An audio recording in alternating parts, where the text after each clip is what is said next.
Hello everyone and welcome to Janet's Craft Corner. Today we're going to be painting our angel cutout ornament. And I've already got mine laid out here on the board so that you can see, what colors I'm painting, what things. I'm painting these three things white, these two are the gold. These two I'm going to do lavender today for her skirt. These two are the flesh tone, which we're using soft beige. And this is her hair, and I'm going to do brown, so I'm using nutmeg. Okay, so we're going to start with the lavender here. Normally I start with the white, but because I want to do some things on her skirt with the white, I want to do a little bit of dotting and make it a little nicer. I'm going to start with the lavender. So I put her lavender down. And because of the little stars, it's hard to stay out of those stars, and I don't want to have to trim all those stars. So I'm actually going to use the sponge method for most of this. I will use a brush for parts of it, but I'm going to use the sponge method for most of it because I'm going to go around all the stars with the sponge. And so I worked my way around each of the stars. The sponge method is good for this because it keeps the paint from going down on the edges of your piece, so you don't have to do a lot of trimming. I'm probably going to end up having to trim things like the white in this one, so I won't get away from all trimming, but those stars would be hard to trim down through. And as you notice, I went back across it as I did it, so I do a couple of stars each time, and then go back and go over the last two that I did. With what's on my sponge, and I'm just kind of getting it because when I start to paint with the brush, it'll paint a little thicker than the sponge does, so I'm having to do at least 2 coats of the sponging, but sponging dries so fast because it's such a thin coat that's not a big deal. I can come right back behind and get a second coat in. And I'm actually getting a third coat in up there, and I'm going to do the same thing over here, and then I'll come across the bottom with the third coat. So here's my second coat on this one, and then I'll come up here and get my third coat there. Now it looks to be about probably the right color. I've used this paint before, so I kind of know what color I paint at. Then we'll get a third coat across the bottom there, which brings those up to that standard.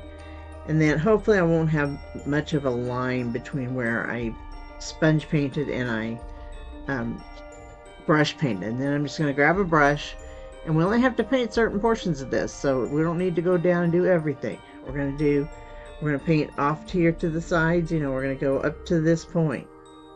That's all we have to paint here. Up to this point of her dress, I guess is what it is. Because above that, we're going to have other pieces thinging. I think maybe some of this shows through between her arms, so I'm going to go ahead and paint that area just to be on the safe side. But I'm going to paint then down to my stars, and then go down and paint underneath my stars. And I am always trying to take my brush so that it is painting from the center or the inside of the piece out towards the edge, so that it's always pulling off the piece, and that will keep me from having an issue with my edges. And you'll notice I'm going back right kind of along that line where I met, because I want to make sure I don't get a line there. And so I'm kind of brushing through that line a little bit and making sure I spread that out so I don't get a line where I switched from brush to or from sponge to brush. And right now I have a little bit of a line there, so I'm just kind of going back over things until I get rid of that little line there. And my brush didn't go on as thick as I actually planned, so it's my sponge painting that's a little darker right now. And I am kind of going down in between these sponge areas a little bit, but I'm being very careful around the stars themselves and not getting my brush anywhere really near them, if I can avoid it. Because I just don't want to have to try to trim inside those stars. I don't mind trimming the outer edges, and I probably will since this is an ornament, and I feel like with ornaments I usually trim.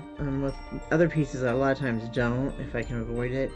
With ornaments I usually will trim because they spin, and so you're more likely to notice that they have a problem. And then her arms, of course, and I have a little bit too much paint there. We don't have to do inside that star, which I did just do a little bit. I put a little bit of paint there. It's not going to hurt the paint to be there, but we don't need that area to be painted. But we do need to make sure we come in far enough that we get all of her arm. And her arm is thin, so going from the inside to the outside is hard. but you want to try to do that as much as possible, and that'll just reduce the amount. You probably, since you can't do it perfectly, going to have some, I have a little piece of hair in there, going to have some trimming there, but like I said, we're probably going to trim anyway. Okay, and then her hair, I'm going to make, in this case, brown. You can do them any color you want, so you could make it brown or blonde, red, I don't care. Gray, I don't care. White-haired. Whatever you feel like she is, whatever you want her to be. I'm going with brown. That's just because that's what I want this time. I've made some with brown, some with golden, like a golden blonde. But I'm just going to stick to the brown this time.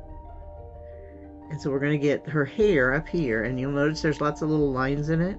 If we keep our brush going in the direction of those lines, we usually don't have to come through and clear those lines. Lines or anything that's engraved is something you usually wouldn't do with a sponge, but in this case, because they are all straight lines, I can get by with doing the brush and just make sure my brush, and if I have to, I can turn my brush on its side to go down inside those little lines a little bit and clear them out. And then she also has some little ringlets here that are part of her hair that show underneath, so you need to make sure you get those. And then because I don't like to have any area left of the raw MDF, in the very end, I will paint the circle up here, which is the hook for the rib, to put the ribbon or the hook or whatever in. I'll paint that the brown also. Okay, so that's the brown that we have. Now then, let's see, my lavender still needs a little bit on this here. Didn't get her arms as good as I did the rest of her body, so I need to make sure I get them. Make sure they match with what's going on everywhere else. So when we put it together, it really looks like the same color. That's what we want. Now then, I'm going to do the her face and her nose, because both I'm going to use the sponge method on. On her nose, it's so small, there's no way I could paint that with a brush. That's why we're using the sponge method on that. And then on her face, you'll notice we've got some eyebrows and her mouth that we want to keep as clear as possible so we can see them. The eyebrows I'm not as worried about because I'm going to go back and use a marker and fill those in, but I need to see the line to fill them in, so I need it a little bit. But her mouth I want to keep as clean as possible. It's sometimes hard to keep it completely clean, and so I'll use an X-Acto knife here in a second to go down in some of those spots just to make sure that it stays clean and clear. I'm going right back over it with a second coat, you'll notice. And I'm actually going to do that with a third. It dries that fast. It's such a thin layer that it'll dry enough that the third coat can come in without pulling paint off. And that's what you have to worry about with going too many coats while it's still wet. With any coats while it's still wet. But if the coat before hasn't dried, then what will happen is as you're bouncing your sponge along, you're not putting paint down, but rather picking paint up. So we want to make sure we don't do that. And the higher the number of coats, the more likely that is to happen. And you can use a toothpick or an X-Acto knife, whatever. I've got a little spot right here on her mouth that didn't stay clean, so I'm just going to use the X-Acto knife and kind of just trace the mouth with it. Like I said, toothpick, a straight pin. There's a lot of choices. It doesn't have to be an X-Acto knife. I just have one around. Okay, now then, we're going to go to our gold. I want to do my white last because I want to put some dots on her dress. So we're going to go to the gold, and we're going to use this. And we're going to use the sponge method because in this case, we have a word on the star she's carrying when we want that word to show through. And this is really thin, so we don't want to have to do a lot of trim on that. By using the sponge method, we get the ability to do that right. And I'm going to show you out when you use the sponge method, what you want to do. This is a sponge that has been really, really loaded up. You can see how there's kind of bubbles of paint on it. That is not what you want. You want to offload your paint as much as possible. So you just have a very thin layer of paint on your sponge. And then you want to use a really light pressure when you're applying it. And it really does go down really, really thin, and that means you're going to need more extra coats. But the more you can do that, use the light pressure and the offloaded sponge, the less likely it will go down into words, less likely it will come off your edges. So that's how you make sure that you use that in the most effective way. And as you can see, I'm going back over most of this a second time as I go. We might get by with 2 coats. I think I'll probably put a 3rd coat on just because I want to make sure it's nice and solid yellow. Although I don't know, that may be enough. Especially since I'm going to plan, I'm going to show you at the very end, I'm going to put just a light coat of a gold, metallic gold on them. And by putting the coats of the yellow underneath, it'll make that metallic gold pop a little more without having to use 20 million coats of the gold. The metallics go on really, really thin. And so if you put a color underneath them, then that helps a lot. You don't have to, you don't have to use as many coats, I mean. And in this case, that's what I'm doing. And I've used the same color for her hair a couple times. This is a moon yellow. So you can, if you want a blonde, that's not a bad color to use for that. Okay, and so then that leaves us to our white. On our white, I'm actually going to use a brush for almost all of it, even though some of it's really small, because it's the way that it goes in the direction, the way the brush would go down on it. So we're going to start up here with the big piece, and I'm positive I'm going to have to trim this piece because of all the curves in it and the little points. So I'm really just going to work really hard to stay out of those little bitty points, because when you trim, those are the places that the marker can't get, and you have to go to the to a brush to use. But I'm going to try to stay out of those. If you want to see a good example of trimming, go watch the vintage mid-century ornaments video, because I go over trimming and why when you have little areas like that, you may need to go to the brush and how to use the brush too. So you can see a little bit of how to trim everything. I will be doing the trimming here real quick, although I may do it after the video. Trimming takes time, as just gluing, and so I usually, a lot of times in my videos, will not do that portion, just because it's boring time for you guys, and I don't figure you want to sit there and listen to it, so why bother to tape it? I'll just get it on my own after the camera goes off. So we do a really good, I'm putting a good, pretty thick coat on for up here, because white is one of those colors that it doesn't cover great, so you got to be a little bit thicker with it than you normally would. And so I'm kind of putting a second coat on as I go, because I'm going back over many areas, making sure that they're thick. I'm also making sure that my brush strokes move toward the outside, so that you get when it dries, if you see the brush strokes, they're going well with the flow of the wing, I guess. That's what those are, her wings. So, and then this little bit of piece here, because it's so little, if I'm careful as I do it, I can kind of go from the middle of it and off on each side.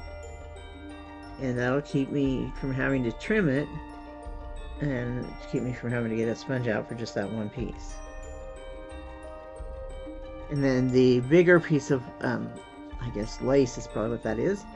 Again, I'm going to go from the middle out, and just try to keep it so that I don't have to trim. And I really don't want to trim in those little holes, in those little spots between the scoops. That's where I really don't want to have to trim. So that's what, we're going to go from there with that.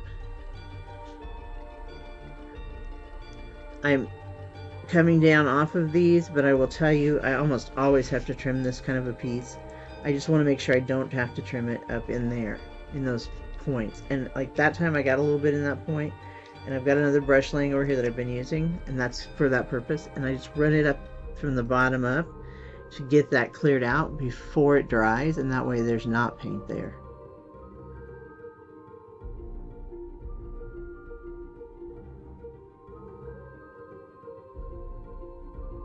Okay, I'm going to go back over a few of these spots. I just got paint on my hand. Painting your hand is really not recommended, but you know, because you'll end up getting that color on something else in a little bit. And I am going back over the wing once more. I do notice I've got a little clump of paint up in this corner, so I'm going to use my finger to pull that off. I don't want clumps on the outside. While trimming will take care of just, you know, paint down the sides. A clump is still going to show even if you cover it with something, so you really don't want a clump.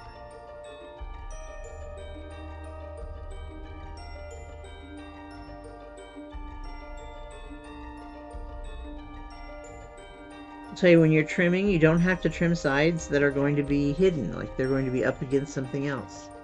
It's like this one, I would only have to trim the bottom of that one because it's going to be up against her chin. Okay, and that's all the major painting, and I'm not sure if you can see my palette. I don't think you can, so I'm going to pull my palette over here, maybe. The tape will let go of it, because I tape my palette down so it doesn't run. I have a tendency, if I don't tape it down, I kind of have to chase it with my brush, so I tape it down. But you can see I have a pretty good pile of white paint there, and there's a reason, because I'm going to use that for dotting. And so I put a pretty good thick pile there. You can use the end of a small brush. I'm just going to use the end of a brush. You're going to dip it in there, and the first time you dip it, it doesn't really matter, but then when you get ready to actually do the dotting, make sure you don't go down to the bottom, because when you go down to the bottom, it'll take a little bit of the dot off. And so I'm just going to put kind of a dot, little random dots on her dress, and I am going to do it up here too, because she is going to, you don't know how much that's going to show. And see, these are coming out a little thicker than I want them, but that's okay. You can go off edges with dots, like I'm going to go off the edge with that one there, just to show you more than anything. But I'm trying to be, I'm not very good at being random, so I tend to put them kind of in rows. But you want to be somewhat random when you're doing this, because, you know, think about it when you've got a piece of polka dot fabric. Sometimes you just get lost in the process, and all of a sudden you've got lots of dots where you didn't really mean to have lots of dots. I didn't really mean to have lots of dots in this one. But that's where we're at, so that's where we're going to stay. Taking them off is not really easy, and we're just going to fill in up here a little bit where I didn't go quite as thick, and then we're going to remember to get the arms. It does take a while for dots to dry because they're kind of thick, so when you do this, know that it's usually one of the last things you do on a painting project. So just, you know that's going to slow you down in pulling it off and assembling it. I am going to pull off, and I am going to kind of assemble for you the ornament, because that's what we're taking a video right now. So I may have to do some cleanup afterwards, but we'll see.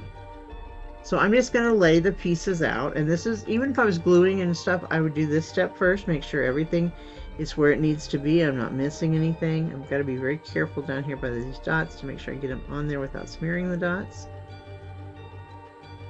Again, I want to try to place as closely as possible so I'm not smearing dots when I move it. And I'm not pushing it down hard either. And we're going to put her face up here and her hair. So I'm going to start at the top of that section, put her hair, match it up to the edges, and then let her face drop down in. There we go. I will put her nose on in a second when I show you. I'm going to show you though, I'm going to put I'm dropping that piece of lace there in. You know, I'm not where I need to be with that. It's not quite in the right spot, but we're going to leave it there because we don't want to mess our dots up. Her wings go behind her, and there is a slight indentation on the wing. Is just to help you line up where she should be sitting. And then, oh, we didn't do our sparkle gold. I've got the gold, an actual gold metallic. I think this one's called Golden Touch, but there's one that's gold, there's one that's Golden Touch, there's a golden, I don't remember what. There's 2 or 3 different gold ones. They're not really very different. I don't know why they make them different. But we're going to use the sponge method again, because we used the sponge method on the yellow. We want to keep as consistent as possible there, because, you know, we're still trying to do the same thing. We're trying to keep these clear of paint down their edges and paint. And this is not putting much color down, but it's giving it just a little bit of sparkle. And that's what I was trying to go for. I just want a little bit of sparkle here. If I wanted more sparkle and less of the color, I could have not put the base coat down or only put a very thin base coat down and put more coats of the gold. It works either way. It's a matter of kind of the look you're kind of going for. I'm just looking for a little bit of sparkle. And there we go, we have that covered. Okay, now then, these two pieces get picked up and put over here also. And because I've got it laying on the wings, I'm having trouble there. And I made a mess of some. You'll see here, I made a mess of some of those dots, and I will clean them up before I actually glue. Okay, and then she's all done. Hopefully you can see her there clearly, because I don't think I can pick her up because of the way her wings do. Maybe I can't. Maybe I can do this. There we go. Pick her up and hold her up here for you. There she is, all finished. Oh, except for her nose and her eyes. Okay, well, her eyelashes in this case don't need to be filled because they came out really clean, so I'm just going to leave them really clean like they are there, and add her nose on. And I personally don't like the noses, so I may just leave her nose off and leave her like that. I think the nose is a little bit funky sticking out there. Some people really like it. If you really, really look, you can see around the edges here that I made a little bit of a mess with some of those dots. We're not going to worry about that right now. I'll fix it. I'll pick these up and then I'll fix it then. But there she is. That's our cutout angel ornament. Picture I'm showing you. I'm going to show you a picture at the very end. That's just a snapshot that we took. And you'll see I did several of them in several different colors to kind of give you some ideas of what you can do there. Thanks for joining us. We hope that you have a great day.